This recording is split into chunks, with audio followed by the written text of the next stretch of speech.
Hello everyone. सो आज हम top 30 questions complete करेंगे एमसीक्यूज़ के। एग्ज़ाम्स के लिए बहुत महत्वपूर्ण क्वेश्चन है, आप लोग ध्यान देंगे इन क्वेश्चन पे और वीडियो को एंड तक देखेंगे। जिनको आंसर्स पहले से ही आते होंगे वो कमेंट बॉक्स में अपने आंसर्स भी लिख सकते हैं। चलिए स्टार्ट करते हैं। सांची किस कला व मूर्ति कला का निरूपण करता है? आपके ऑप्शन है जैन, बौद्ध, मुस्लिम या ईसाई। तो जो सांची है, सांची का स्तूप, यहाँ पे सांची से सांची के स्तूप से बात की गई है, तो ये जो है बौद्ध धर्म का निरूपण करता है। तो आपका राइट आंसर हो जाएगा बौद्ध। महावीर स्वामी का जन्म किस क्षत्रिय कुल में हुआ था? शाक्य, ज्ञातक, सल्लास या लिच्छवी। तो जो महावीर स्वामी थे उनका जन्म जो है वो ज्ञात्रक कुल में हुआ था। कौन से कुल में हुआ था? ज्ञात्रक कुल में। हर्यक वंश के किस शासक को कुणिक का कहा जाता है? हर्यक वंश के किस शासक को कुणिक कहा जाता है? आपके ऑप्शन है बिंबिसार, अजातशत्रु, उदयन या इनमें से कोई नहीं। तो आपका राइट आंसर हो जाएगा अजातशत्रु। पाली ग्रंथों में गांव के मुखिया को क्या कहा गया है? ग्रामक, ग्रामपति, भोजक या ग्राम भोजक या ज्येष्ठक। तो आपका राइट आंसर हो जाएगा भोजक या ग्राम भोजक। पाली ग्रंथों में गांव के मुखिया को भोजक या ग्राम भोजक कहा गया है। ऋग्वेद में कितने सूक्त हैं? आपको बताना है 117, 120, 128 या 1128। सॉरी मैंने मिस्टेक कर दी। 1117, 1020, 1028 या 1128। तो आपका राइट आंसर हो जाएगा ऋग्वेद में सूक्तों की संख्या है 1028। भारत में सर्वप्रथम स्वर्ण मुद्राएं किसने चलाई? कुषाण ने, शक ने, इंडो बैक्ट्रियन ने या इनमें से कोई नहीं। तो भारत में सर्वप्रथम स्वर्ण की मुद्राएं जो है वो इंडो बैक्ट्रियन ने चलाई थी। अशोक का समकालीन तुर्मै कहाँ का राजा था? मिस्र का, सीरिया का, कोरिंथ का या मैसिडोनिया का। तो आपका राइट आंसर हो जाएगा मिस्र का। अशोक के समकालीन जो तुर्मै था वो मिस्र के राजा थे। कणव वंश का संस्थापक कौन था? वासुदेव, देवभूति, सुशर्मा या देवनारायण। तो आपका राइट आंसर हो जाएगा वासुदेव। कणव वंश का संस्थापक जो था वो था वासुदेव। सातवाहन राज्य की स्थापना कहाँ थी? मतलब कहाँ की गई? तो औरंगाबाद, मदुरै, पैठन या प्रतिष्ठान या इनमें से कोई नहीं। जो सातवाहन थे इनकी राजधानी जो है पैठन या प्रतिष्ठान थी। मौर्य साम्राज्य में प्रचलित मुद्रा का नाम क्या था? इसका आंसर तो आई थिंक सभी को पता है, पर्ण, काकड़ी, दिनार या तोल। तो राइट आंसर है आपका पर्ण। मौर्य साम्राज्य में जो प्रचलित मुद्रा थी उसको पर्ण कहा जाता था। पूर्व वैदिक आर्यों का धर्म प्रमुखता क्या था? तो भक्ति, मूर्ति पूजा और यज्ञ या प्रकृति पूजा और यज्ञ या प्रकृति पूजा और भक्ति। तो आपका राइट आंसर हो जाएगा प्रकृति पूजा और यज्ञ। 16 महाजनपदों की सूची उपलब्ध है। महाभारत में, संयुक्त निकाय में, छंदोग्य उपनिषद में, अंगुत्तर निकाय में। तो आपका राइट आंसर हो जाएगा अंगुत्तर निकाय में। जो 16 महाजनपदों के बारे में जिसमें बताया गया है वो है अंगुत्तर निकाय। त्रिपिटक धर्म ग्रंथ है, क्या है? जैनों का, बौद्धों का, सिखों का या हिंदुओं का। तो जो त्रिपिटक है वो बौद्धों का धर्म ग्रंथ है जिसमें बौद्धों ने 3 त्रिपिटकाओं की बात की है। आप इसका डिटेल हम बाद में करेंगे, फिलहाल हम वन लाइनर पे फोकस करेंगे क्योंकि एग्ज़ाम्स काफ़ी पास हैं। किस ऋषि के बारे में कहा जाता है कि उन्होंने दक्षिण भारत का आर्यकरण किया, उन्हें आर्य बनाया। देखो किस ऋषि के बारे में कहा जाता है कि उन्होंने दक्षिण भारत में जो है आर्यकरण किया और उन्हें आर्य बनाया। तो आपके ऑप्शन है विश्वामित्र, अगस्त्य, सांबर या वशिष्ठ। तो आपका राइट आंसर हो जाएगा अगस्त्य।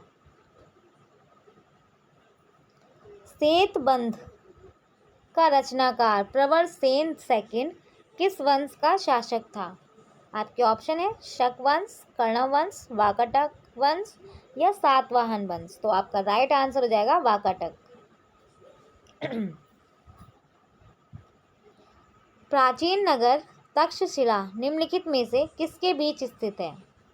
आपको बताना है जो तक्षशिला है वो किसके बीच स्थित है, कौन सी नदियों की बात की जा रही है यहाँ पे कि किन दो नदियों के बीच जो है तक्षशिला स्थित है। तो आपके ऑप्शन है सिंधु और झेलम, झेलम और चेनाब, रावी और व्यास या चेनाब और रावी। तो आपका राइट आंसर हो जाएगा तक्षशिला जो है वो सिंधु और झेलम के बीच स्थित है।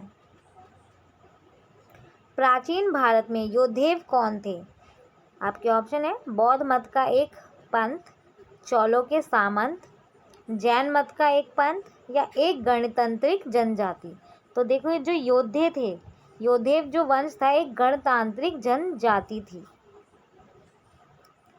किस चीनी यात्री को वर्तमान शाक्य मुनि एवं यात्रियों में राजकुमार कहा जाता है?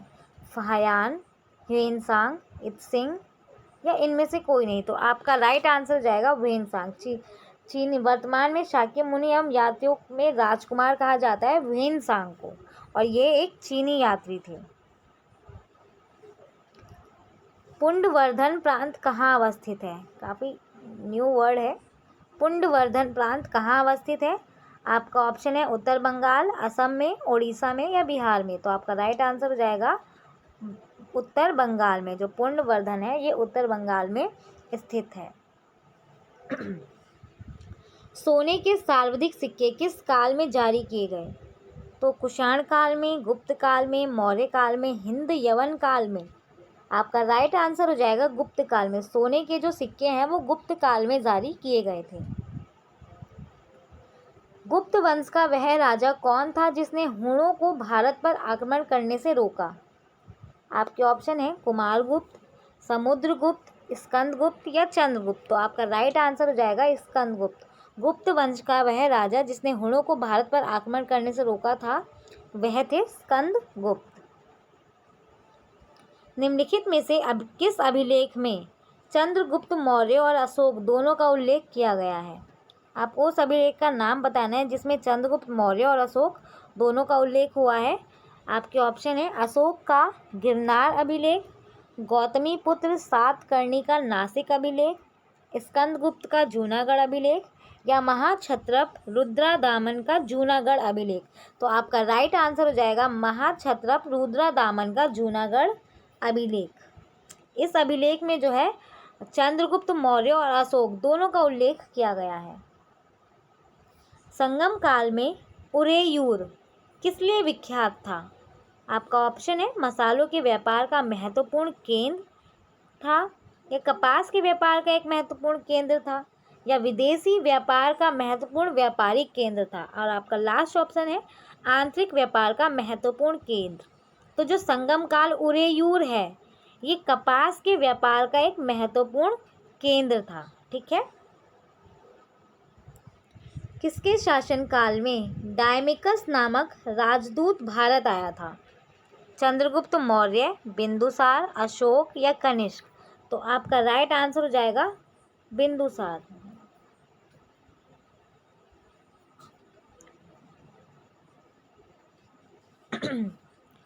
डायमिकस जो है ये भारत आया था बिंदुसार के शासन काल में। मौर्य काल में सीता से क्या तात्पर्य है? एक देवी, एक धार्मिक संप्रदाय, या राजकीय भूमि से प्राप्त आय, या ऊसर भूमि। तो देखिए जो मौर्य काल में सीता शब्द का प्रयोग किया गया था वो इसलिए क्या था कि जो राजकीय भूमि थी उससे जो हमें आय प्राप्त होती थी उसे सीता कहा था उन्होंने उस समय। ठीक है, ये सीता माता की बात नहीं की गई है यहाँ पे। भूमि से जो हमें आय प्राप्त होती थी उसके लिए ये शब्द या ये टर्म यूज़ किया गया था। आर्यों के आर्केटिक होम सिद्धांत का पक्ष किसने लिया था? जो आर्य थे उनका आर्केटिक होम सिद्धांत था, इसका पक्ष किसने लिया? आपके ऑप्शन है पॉर्जिटर, चित्तरंजन दास, जैकोबी या बाल गंगाधर तिलक। तो देखिए इसका राइट आंसर हो जाएगा बाल गंगाधर तिलक। नालंदा विश्वविद्यालय किस लिए विश्व प्रसिद्ध था?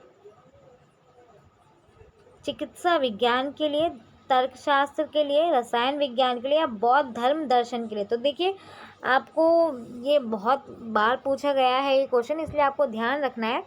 नालंदा विश्वविद्यालय जो है वो बौद्ध धर्म दर्शन के लिए प्रसिद्ध था। किस लिए प्रसिद्ध था?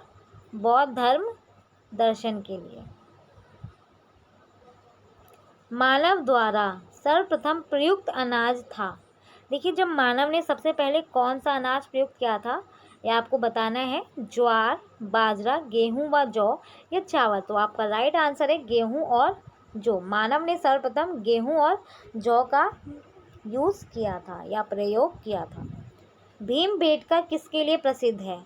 गुफाओं के शैलचित्र, खनिज, सोन नदी का उद्गम स्थल या बौद्ध प्रतिमाएं। तो देखिए भीमबेटका क्या है? एक गुफा है और ये गुफा, उस गुफा में जो है शैल चित्र पाए गए थे, तो ये गुफा जो है शैल चित्रों के लिए प्रसिद्ध है।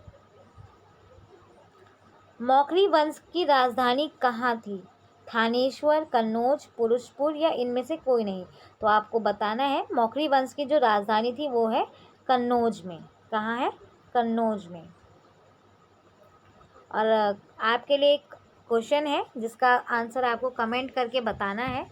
ऋग्वेद के किस मंडल में सूर्य देवता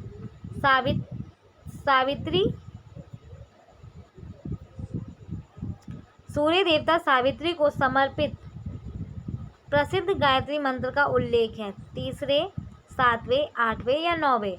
तो इस क्वेश्चन का आंसर को आपको कमेंट बॉक्स में बताना है। वीडियो पसंद आती है तो वीडियो को लाइक कीजिए, चैनल को सब्सक्राइब कीजिए, बेल आइकन बटन क्लिक कर लीजिए ताकि आप तक हमारी वीडियो सबसे पहले पहुंचे। That's enough. Thank you for watching.